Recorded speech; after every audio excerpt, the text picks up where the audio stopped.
श्री राधा कृष्णाभ्याम नमः। भगवान श्री कृष्ण की कथाओं का आश्रय लेने वाले भक्तजनों, मैं संध्या रानी महात्मा वेद व्यास जी एवं गुरुजनों की आज्ञा से श्रीमद् भागवत महापुराण के दशम स्कंद के 37वें अध्याय को प्रारंभ करती हूँ। अध्याय 37 केशी और व्योमासुर का उद्धार तथा नारद जी के द्वारा भगवान की स्तुति। श्री सुखदेव जी कहते हैं, परीक्षित, कंस ने जिस केशी नामक दैत्य को भेजा था वह बड़े भारी घोड़े के रूप में मन के समान वेग से दौड़ता हुआ ब्रज में आया। वह अपने टापों से धरती खोदता आ रहा था। उसकी गर्दन के छितराए हुए बालों के झटके से आकाश के बादल और विमानों की भीड़ तितर बितर हो रही थी। उसकी भयानक हिनहिनाहट से सबके सब भय से कांप रहे थे। उसे देखने से ही डर लगता था। बड़ी मोटी गर्दन थी, शरीर इतना विशाल था कि मालूम होता था काली काली बादल की छटा है। उसकी नीयत में पाप भरा था। वह श्री कृष्ण को मारकर अपने स्वामी कंस का हित करना चाहता था। भगवान श्री कृष्ण ने देखा कि उसकी हिनहिनाहट से उनके आश्रित रहने वाला गोकुल भयभीत हो रहा है और उसकी पूंछ के बालों से बादल तितर बितर हो रहे हैं तथा वह लड़ने के लिए उन्हीं को ढूंढ भी रहा है। तब वे बढ़कर उसके सामने आ गए। उन्होंने सिंह के समान गरज कर उसे ललकारा। सचमुच केशी का वेग बड़ा प्रचंड था। उस पर विजय पाना तो कठिन ही था, उसे पकड़ लेना भी आसान नहीं था। उसने भगवान के पास पहुंचकर दुलत्ती झाड़ी, परंतु भगवान ने उसे अपने को बचा लिया। भला वह इंद्रियातीत को कैसे मार पाता।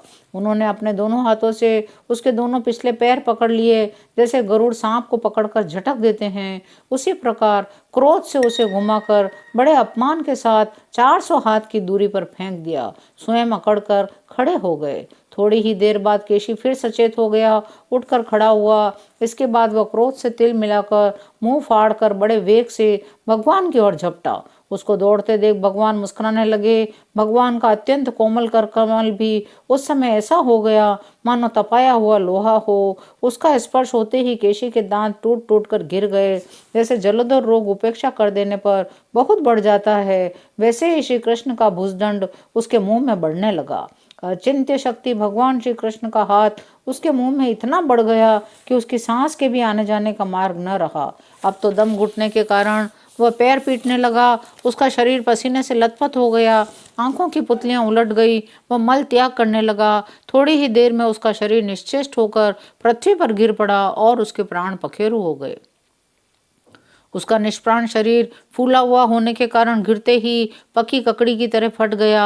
महाबाहु भगवान श्री कृष्ण ने उसके शरीर से अपनी भुजा खींच ली। इससे उन्हें कुछ भी आश्चर्य या गर्व नहीं हुआ। बिना प्रयत्न के ही शत्रु का नाश हो गया। देवताओं को अवश्य ही इससे बड़ा आश्चर्य हुआ। वे प्रसन्न होकर भगवान के ऊपर पुष्प बरसाने और उनकी स्तुति करने लगे। उसी समय देवर्षि नारद जी वहां पधारे। देवर्षि नारद जी भगवान के परम प्रेमी और समस्त जीवों के सच्चे हितैषी हैं। कंस के यहाँ से लौटकर वे अनायास ही अद्भुत कर्म करने वाले भगवान श्री कृष्ण के पास आए और एकांत में उनसे कहने लगे, सच्चिदानंद स्वरूप श्री कृष्ण, आपका स्वरूप मन और वाणी का विषय नहीं है। आप योगेश्वर हैं। सारे जगत का नियंत्रण आप ही करते हैं। आप सबके हृदय में निवास करते हैं। सबके सब आपके हृदय में निवास करते हैं। जैसे एक ही अग्नि सभी लकड़ियों में व्याप्त रहती है, वैसे एक ही आप समस्त प्राणियों की आत्मा हैं। आप सबके अधिष्ठान हैं, स्वयं अधिष्ठान रहित हैं। आपने सृष्टि के आरंभ में अपनी माया से ही गुणों की सृष्टि की। उन गुणों को ही स्वीकार करके आप जगत की उत्पत्ति, स्थिति और प्रलय करते रहते हैं। वही आप दैत्य, प्रमथ, राक्षसों का, जिन्होंने आजकल राजाओं का वेश धारण कर रखा है, विनाश करने के लिए तथा धर्म की मर्यादाओं की रक्षा के लिए यदुवंश में अवतीर्ण हुए हैं।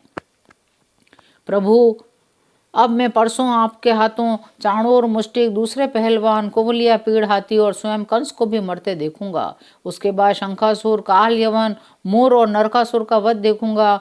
आप स्वर्ग से कल्प वृक्ष उखाड़ लाएंगे। इंद्र के चीं चपड़ करने पर उनको उसका मजा चखाएंगे। आप अपनी कृपा, वीरता, सौंदर्य आदि का शुल्क देकर वीर कन्याओं से विवाह करेंगे और जगदीश्वर, आप द्वारका में रहते हुए नरक को पाप से छुड़ाएंगे। आप जामवती के साथ स्मयंतक मणि को जामवान से ले आएंगे। अपने धाम से ब्राह्मण के मरे हुए पुत्रों को ला देंगे। इसके पश्चात आप पौंड्रक, मिथ्या वासुदेव का वध करेंगे। काशीपुरी को जला देंगे। युधिष्ठिर के राष्ट्रीय यज्ञ में चेदीराज शिशुपाल को और वहां से लौटते समय उसके मौसेरे भाई दंतवक्र को नष्ट करेंगे। प्रभु, द्वारका में निवास करते समय आप और भी बहुत से पराक्रम प्रकट करेंगे, जिन्हें पृथ्वी के बड़े बड़े ज्ञानी और प्रतिभाशील पुरुष आगे चलकर गाएंगे। मैं वह सब देखूंगा। इसके बाद आप पृथ्वी का भार उतारने के लिए काल रूप से अर्जुन के सारथी बनेंगे, अनेक अक्षौणी सेना का संहार करेंगे। यह सब मैं अपनी आंखों से देखूंगा। आप अखंड एक रस सच्चिदानंद स्वरूप निरतिशय ऐश्वर्य संपन्न भगवान की मैं शरण ग्रहण करता हूँ। आप सबके अंतर्यामी और नियंता हैं, अपने आप में स्थित और परम स्वतंत्र हैं। प्रभु, मैं आपको नमस्कार करता हूँ। श्री सुखदेव जी कहते हैं, परीक्षित, भगवान के परम प्रेमी भक्त देवर्षि नारद जी ने इस प्रकार भगवान की स्तुति और प्रणाम किया। भगवान के दर्शनों से आह्लादित होकर नारद जी का रोम रोम खिल उठा और उनकी आज्ञा पाकर वे वहां से चले गए।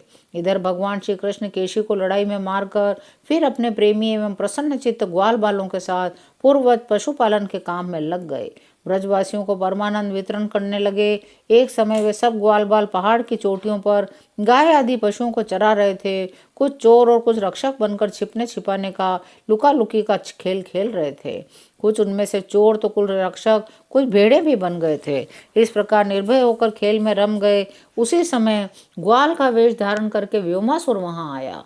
वह मायावियों के आचार्य मयासुर का पुत्र था, स्वयं बड़ा मायावी था। वह खेल में बहुधा चोर ही बनता, भेड़ बने हुए बहुत से बालकों को चुरा कर छिपा आता। वह महान असुर बार बार उन्हें ले जाकर एक पहाड़ की गुफा में डाल देता, उसका दरवाजा एक बड़ी चट्टान से ढक देता। इस प्रकार ग्वाल बालों में केवल 4-5 बालक ही बच रहे। भक्त वत्सल भगवान उसकी यह करतूत जान गए। जिस समय वह ग्वाल बालों को लिए जा रहा था, उसी समय उन्होंने जैसे सिंह भेड़ियों को दबोच ले, उसी प्रकार उसे धर दबाया। व्योमासुर बड़ा बली था। उसने पहाड़ के समान अपना असली रूप प्रकट कर दिया और चाहा कि अपने को छुड़ा लूं, परंतु भगवान ने उसको इस प्रकार अपने शिकंजे में फांस लिया था कि वह अपने को छुड़ा न सका। तब भगवान श्री कृष्ण ने अपने दोनों हाथों से जकड़कर उसे भूमि पर गिरा दिया, पशु की भांति गला घोंट कर मार डाला। देवता लोग विमानों पर चढ़कर उनकी यह लीला देख रहे थे। अब भगवान श्री कृष्ण ने गुफा के द्वार पर लगे हुए चट्टानों के पिहान तोड़ डाले, ग्वाल बालों को संकटपूर्ण स्थान से निकाल लिया। बड़े बड़े देवता और ग्वाल बाल उनकी स्तुति करने लगे और भगवान श्री कृष्ण अपने मित्र सखाओं के साथ ब्रज में लौट आए। 37वां अध्याय यहीं विराम लेता है। शेष अगले अंकों में। जय श्री कृष्ण।